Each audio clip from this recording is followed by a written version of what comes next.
કેમ છો મારા મિત્રો? સમાચાર સવારમાં આપનું સ્વાગત છે। વિડીયોમાં જોડાયેલા નવા દર્શકો ચેનલને સબસ્ક્રાઇબ કરી લો અને જૂના દર્શકો વિડીયોને લાઇક કરી દો। તો ચાલો જોઈએ આજના તાજા અને સૌથી મોટા સમાચાર। લાંબા વિરામ બાદ રાજ્યમાં ફરી વરસાદ શરૂ। રાજ્યમાં ઘણા દિવસના વિરામ બાદ ફરી એકવાર વરસાદે ધમાકેદાર દેખા દીધી છે। રાજકોટ સહિત સમગ્ર સૌરાષ્ટ્રના વિવિધ જિલ્લાઓમાં લાંબા સમય પછી વરસાદની રી એન્ટ્રી થતા ખેડૂતોમાં ભારે આનંદનો માહોલ છવાયો છે। આ સાથે જ દક્ષિણ ગુજરાતના પણ અમુક તાલુકાઓમાં સવારથી જ નોંધપાત્ર વરસાદ નોંધાયો હતો। આ નવા રાઉન્ડથી વાતાવરણમાં ઠંડક પ્રસરી ગઈ છે અને સ્થાનિક લોકોને ગરમીથી મોટી રાહત મળી હતી।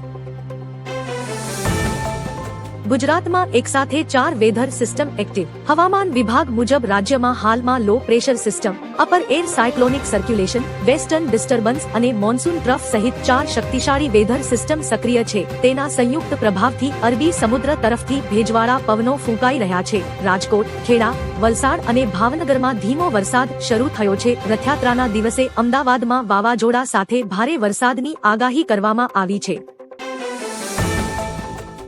અંબાલાલ પટેલની મોટી આગાહી। અંબાલાલ પટેલે અનેક વિવાદો બાદ ફરી આગાહી કરી છે। હવામાન નિષ્ણાંત અંબાલાલ પટેલ મુજબ 17, 18 અને 23 જુલાઈએ રાજ્યમાં મજબૂત વરસાદી સિસ્ટમ બનશે, જેને લઈને મધ્ય ગુજરાત અને ઉત્તર ગુજરાતમાં ભારે વરસાદ વરસી શકે છે। જ્યારે 23 થી 25 જુલાઈ દરમિયાન દક્ષિણ ગુજરાતના વિસ્તારમાં ભારે વરસાદની આગાહી વ્યક્ત કરી છે। ઉપરાંત 27 જુલાઈ બાદ રાજ્યના તમામ વિસ્તારોમાં સાર્વત્રિક વરસાદનું અનુમાન કર્યું છે।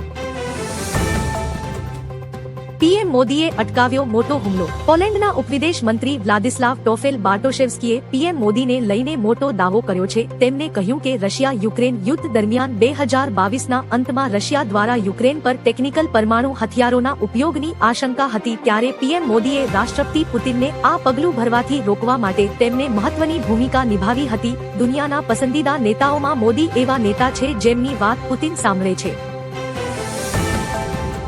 મિશન 2027 માટે ભાજપ સજ્જ। ભાજપે 2027ની ગુજરાત વિધાનસભા ચૂંટણીઓ માટે વહેલી તૈયારીઓ શરૂ કરી દીધી છે। કેન્દ્રીય ગૃહમંત્રી અમિત શાહ મોડી રાત્રે ગુજરાત હતા। તેઓ આજે સવારે જગન્નાથ મંદિરે મંગળા આરતીના દર્શન કર્યા બાદ બપોરે 1 વાગ્યે પ્રદેશ ભાજપ મુખ્યાલય કમલમમાં મહત્વની બેઠકની અધ્યક્ષતા કરશે। મુખ્યમંત્રી ભૂપેન્દ્ર પટેલ, નાયબ મુખ્યમંત્રી હર્ષ સંઘવી સહિત ટોચના નેતાઓ હાજર રહેશે।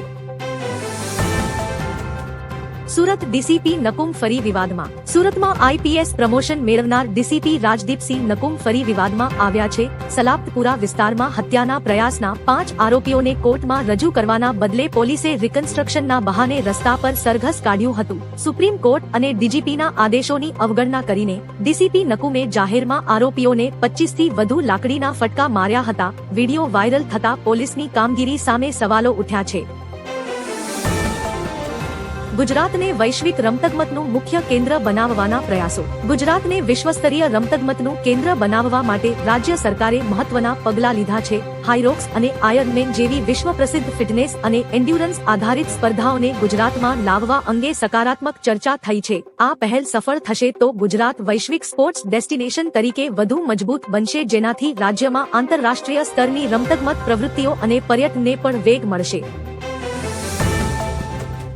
સુરત વેપારીઓ માટે રાહત પેકેજ જાહેર। સુરતમાં 6 જુલાઈએ પડેલા ભારે વરસાદ બાદ પૂરથી પ્રભાવિત વેપારીઓ માટે રાજ્ય સરકારે વિશેષ રાહત પેકેજ જાહેર કર્યું છે। આ યોજના હેઠળ લારી ગલ્લા ધારકોને 7.5 રૂપિયાથી લઈ પાકી દુકાનદારોને 1 લાખ રૂપિયા સુધીની આર્થિક સહાય અપાશે। આ ઉપરાંત ધંધો ફરી શરૂ કરવા 30 લાખ રૂપિયા સુધીની બેંક લોન તેમજ 7% વ્યાજ સબસિડી પણ આપવામાં આવશે। એસી ઈ બસથી ગાંધીનગર બન્યું વધુ સ્માર્ટ। ગાંધીનગરમાં શરૂ કરાયેલી નવી એસી ઈ બસ સેવાને મુસાફરોનો જબરદસ્ત પ્રતિસાદ મળી રહ્યો છે। માત્ર 14 દિવસમાં જ 1.5 લાખથી વધુ લોકોએ આ સેવાનો લાભ લીધો છે। સીસીટીવી સુરક્ષા, આરામદાયક સફર અને રાહત દરના ભાડાને કારણે મુસાફરોમાં ઈ બસ પ્રત્યે આકર્ષણ વધ્યું છે।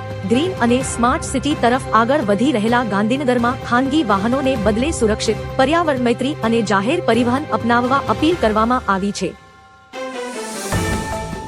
કામરેજમાં નકલી ઘીનો મોટો જથ્થો જપ્ત। સુરતના કામરેજ વિસ્તારમાં નકલી અને ભેળસેળ યુક્ત ખાદ્ય પદાર્થોના તત્વો સામે પોલીસે કાર્યવાહી કરી છે। કામરેજ પોલીસે નવાગામ ખાતેની શ્રીજી ઇન્ડસ્ટ્રીયલ એસ્ટેટમાં અચાનક દરોડો પાડીને આશરે 103 કિલો શંકાસ્પદ ઘી અને 112 કિલો મલાઈ જપ્ત કરી છે। આ મામલે ફૂડ એન્ડ ડ્રગ વિભાગને જાણ કરવામાં આવી છે. સેમ્પલ લેબોરેટરીમાં મોકલવામાં આવ્યા છે. રિપોર્ટ આવ્યા બાદ વધુ કાર્યવાહી કરવામાં આવશે. ભારે વરસાદ પીડિતોને 1 વર્ષ વેરાથી મુક્તિ. રાજ્ય સરકારે ભારે વરસાદથી અસરગ્રસ્ત નાગરિકો અને વેપારીઓને મોટી રાહત આપી છે. આગામી 48 કલાકમાં સહાય માટેના ફોન સ્વીકારવાની પ્રક્રિયા શરૂ થશે.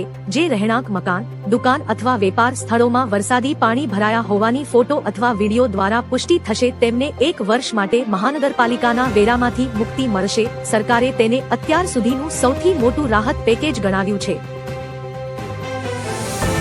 પીએમ મોદીની ઓસ્ટ્રેલિયા ઇવેન્ટ પર વિવાદ. પીએમ મોદીના મેલબોર્ન મીટ્સ મોદી કાર્યક્રમ અંગે આયોજકોએ કોંગ્રેસના આરોપોને ફગાવી દીધા છે. કોંગ્રેસ નેતા પવન ખેડાએ 9 જુલાઈએ યોજાયેલા આ કાર્યક્રમમાં 25-30 હજાર લોકોને પૈસા આપીને બોલાવ્યા હોવાનો આરોપ લગાવ્યો હતો. આયોજકોએ આ નિવેદનને ભારતીય ઓસ્ટ્રેલિયન સમુદાયનું અપમાન ગણાવી રાહુલ ગાંધી પાસે માફીની માંગ કરી છે. તેમણે સ્પષ્ટ કર્યું કે કોઈ પણ સરકાર કે પક્ષે આનો ખર્ચ ઉઠાવ્યો નથી.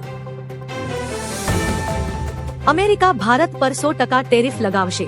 અમેરિકાએ રશિયાથી તેલ ખરીદનાર દેશો સામે કમર કસી છે. અમેરિકી સેનેટમાં એક બિલ રજૂ કરવામાં આવ્યું છે જેમાં ભારત, ચીન સહિત 5 દેશો પર 100% ટેરિફ લગાવવાનો પ્રસ્તાવ છે. સાથે જ રશિયાની ઉર્જા, નાણાકીય અને સંરક્ષણ પ્રણાલીઓ પર નવા પ્રતિબંધો લાદવાની જોગવાઈ પણ છે. આ પગલાંનો હેતુ રશિયાના તેલ વ્યવસાય પર આર્થિક દબાણ લાવવાનો અને તેની યુદ્ધ ક્ષમતાઓને નબળી પાડવાનો છે. ભારત અને યુકે ફ્રી ટ્રેડ એગ્રીમેન્ટ લાગુ.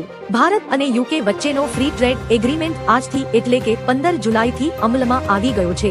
આ કરાર હેઠળ ભારતના 99% સામાનની યુકેમાં 0 ટેરિફ પર નિકાસ થશે જ્યારે યુકેની કાર, વિસ્કી અને કપડાં ભારતમાં સસ્તા મળશે. વર્ષ 2030 સુધીમાં દ્વિપક્ષીય વેપાર $120 બિલિયન સુધી પહોંચવાની આશા છે. આ ઐતિહાસિક સમજૂતી પર 24 જુલાઈ 2025ના રોજ હસ્તાક્ષર કરવામાં આવ્યા હતા. ઇથેનોલથી ગાડીઓ ખરાબ થવાનો કોઈ પુરાવો નથી. દેશમાં E20 પેટ્રોલથી વાહનોને નુકસાન થવાના અહેવાલો પર કેન્દ્રીય મંત્રી નીતિન ગડકરીએ સ્પષ્ટતા કરી છે. તેમણે જણાવ્યું કે વર્ષ 2004થી પેટ્રોલમાં ઇથેનોલ મિશ્રિત કરવામાં આવી રહ્યું છે અને ગાડીઓ ખરાબ થવાનો કોઈ પુરાવો નથી. સોશિયલ મીડિયા પર અંગે માત્ર ભ્રામક વાતો ફેલાવવામાં આવી રહી છે. વૈકલ્પિક ઇંધણથી દેશમાં પ્રદૂષણ ઘટશે, આયાત ખર્ચ બચશે અને ખેડૂતોની આવકમાં મોટો વધારો થશે. ભારતે ઇતિહાસ રચ્યો. કોલંબિયામાં આયોજિત 56માં ઇન્ટરનેશનલ ફિઝિક્સ ઓલિમ્પિયાડ 2026માં ભારતે નંબર 1નું સ્થાન પ્રાપ્ત કર્યું છે. 5 ભારતીય વિદ્યાર્થીઓએ ગોલ્ડ મેડલ જીતી દેશનું નામ રોશન કર્યું છે. આ શાનદાર પ્રદર્શન સાથે ભારત રશિયા, ચીન, કઝાકિસ્તાન, દક્ષિણ કોરિયા અને તાઇવાન સાથે સંયુક્ત રીતે પ્રથમ સ્થાન પર જોવા મળ્યું. આ સિદ્ધિના દમ પર ભારતે દુનિયાના 87 દેશોને પછાડતા રેન્ક 1 હાંસલ કર્યું છે. ચૈતર વસાવા કેસમાં મોટા સમાચાર. ગુજરાત હાઈકોર્ટમાં ચૈતર વસાવા અને શકુંતલા વસાવાની જામીન અરજીઓ પર આજે તીવ્ર દલીલો થઈ હતી. કોર્ટમાં 2023માં નોંધાયેલી ફરિયાદ, વિવિધ નિવેદનો અને કેસના તમામ પુરાવાઓ અંગે વિગતવાર ચર્ચા થઈ. અરજદાર તરફના વકીલોએ જામીન આપવાની માંગ કરી હતી જ્યારે વિરોધ તરફથી કેસની ગંભીરતા રજૂ કરવામાં આવી. હાઈકોર્ટમાં આ કેસને લઈને થયેલી દલીલોને વર્તમાનમાં સૌથી મોટા સમાચાર તરીકે જોવામાં આવી રહ્યા છે. આ કિલ્લો હિન્દુઓનો છે, મુસ્લિમોએ ના આવવું. મહારાષ્ટ્રના ઐતિહાસિક સિંહગઢ કિલ્લાના મુખ્ય પ્રવેશદ્વાર પાસે એક વિવાદિત પોસ્ટર લગાવવામાં આવતા ભારે બબાલ મચી છે. આ પોસ્ટરમાં કિલ્લાને હિન્દુઓનો ગણાવી મુસ્લિમોના પ્રવેશ પર પ્રતિબંધની વાત લખાઈ હતી. આ ઘટના સામે આવતા જ વન વિભાગે ત્વરિત પગલાં ભરીને પોસ્ટર હટાવી દીધું હતું. વાતાવરણ ડહોળવાનો પ્રયાસ કરનાર અજ્ઞાત શખ્સો સામે પોલીસે ગુનો નોંધીને તપાસ હાથ ધરી છે. ન આઝાદ ન વિવાદિત પીઓકે માત્ર ગેરકાયદે કબજો. પાકિસ્તાન અધિકૃત કાશ્મીરના રાવલકોટમાં આયોજિત એક જનસભામાં સંયુક્ત અવામી એક્શન કમિટીના નેતા સરદાર અમાન ખાને મોટું નિવેદન આપ્યું છે. તેમણે સ્પષ્ટ કર્યું કે પીઓકે ન તો આઝાદ છે અને ન તો કોઈ વિવાદિત ક્ષેત્ર છે, પરંતુ તે માત્ર એક ગેરકાયદે કબજા હેઠળનો વિસ્તાર છે. અમાન ખાનનું આ નિવેદન પાકિસ્તાનના સત્તાવાર વલણ કરતા તદ્દન અલગ હોવાથી ભારે ચર્ચા જાગી છે. ઈરાનનો વળતો જવાબ. અમેરિકા ઈરાન વચ્ચે એકવાર ફરી યુદ્ધ ચાલુ થયું છે. સતત 4 દિવસથી અમેરિકા ઈરાન પર હુમલો કરી રહ્યું છે. જો કે ઈરાને પણ અમેરિકા પર હુમલો કર્યાનો દાવો કર્યો છે. ઈરાનની IRGC અનુસાર બુધવારે સવારે તેને બહેરીનમાં અમેરિકી નૌકાદળના 5th ફ્લીટ બેઝ પર મોટો હુમલો કર્યો છે. આ હુમલામાં કમાન્ડ સેન્ટર અને ફ્યુઅલ ટેન્ક નષ્ટ થયા છે. જો કે અમેરિકા અને બહેરીને હજુ સુધી આ દાવાની સત્તાવાર પુષ્ટિ કરી નથી.